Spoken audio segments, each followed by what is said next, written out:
Alright, so I just finished watching a documentary called Friends of God, and I just sort of wanted to share some thoughts that I had while watching it. The documentary is about a woman who goes around mainly the South and the parts of the Midwest and Texas and places like that, going to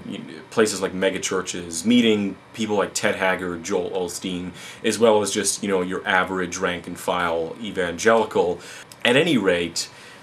the insight that I had while watching this was that when we approach the evangelical movement sort of from a sociological standpoint, I think that there are three key elements to the movement which make it successful, and I think would make any movement successful. In fact, it might even be harder to not succeed than to succeed if you have this trifecta. And I'm not saying successful in the fact that they actually can succeed in having their agenda enacted or that sort of thing, but in terms of being a strong and viable and cohesive movement. And that is community, a sense of mission, and a sense of individual importance for each member. Community, obviously, I think, is something that everybody should realize about churches, is that when people go to church, they have some instant sense of community, and this, I remember Together for Peace, Jack, he made a video about a while ago about this, where he's telling people, oh, you gotta go to church, you gotta be a part of the community, because this is part of how religion holds sway over people, and somebody removed from the constant environment of being constantly surrounded by other religious people,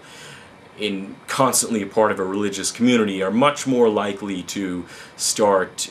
thinking for themselves. Being a part of a community heavily involved, as some of these people are, to many people, a lot of these evangelicals, the church, there's their home life, there's their jobs or school, and then there's the church, and these are the three main parts of their lives, and they all sort of intertwine. Whereas other people who church is maybe something they go to once in a while or every now and then are by and large much less religious. It's simply because religion is something that requires constant reinforcement, because, let's face it, their ideas are rather ludicrous when examined on their own. If you lived in a cabin in the woods, you'd be like, come on. Anyway. The second element, of course, is a sense of mission, and that's why I think that these groups are so politically active. Rather than have their members sort of beat up on themselves constantly about how they could be more devout or how they could be better Christians. A lot of churches try and do that, and I think that this is going by the wayside. Instead, if they direct the people's energy outwards, and fill them with a sense of indignation over the way the world is, and also at the same time fill them with this sense that they can change it, they can do something about it, that really gets people incredibly invested in what's going on, rather than just preaching the Bible straight, as it were, or being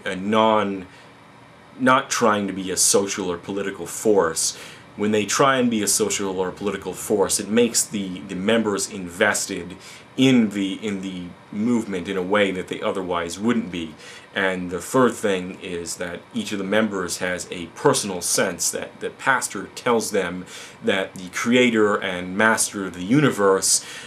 gives a flying fuck what they as an individual do, and cares about their every thought, and has a plan and a mission for them, and it's all part of this bigger mission, which is a part of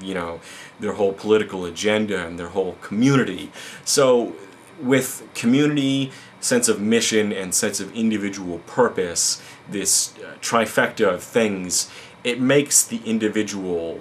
heavily psychologically committed to this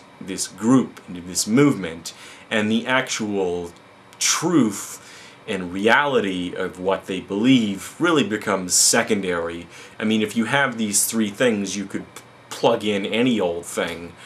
pretty much. So the reason that I bring all of this up is because I think it's very easy to forget when thinking about the propositions of religion that oftentimes it's not so much that people believe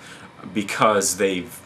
carefully considered these propositions philosophically and have determined them to be true on the force of some argument or evidence. I'm sure that some people are going to want to claim that that's the case. But by and large, the reasons are psychological. And so it's very easy to forget sometimes that people have these sorts of beliefs, and more importantly, fervent commitment to these beliefs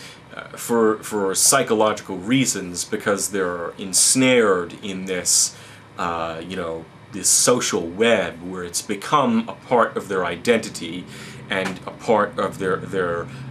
day-to-day social interaction.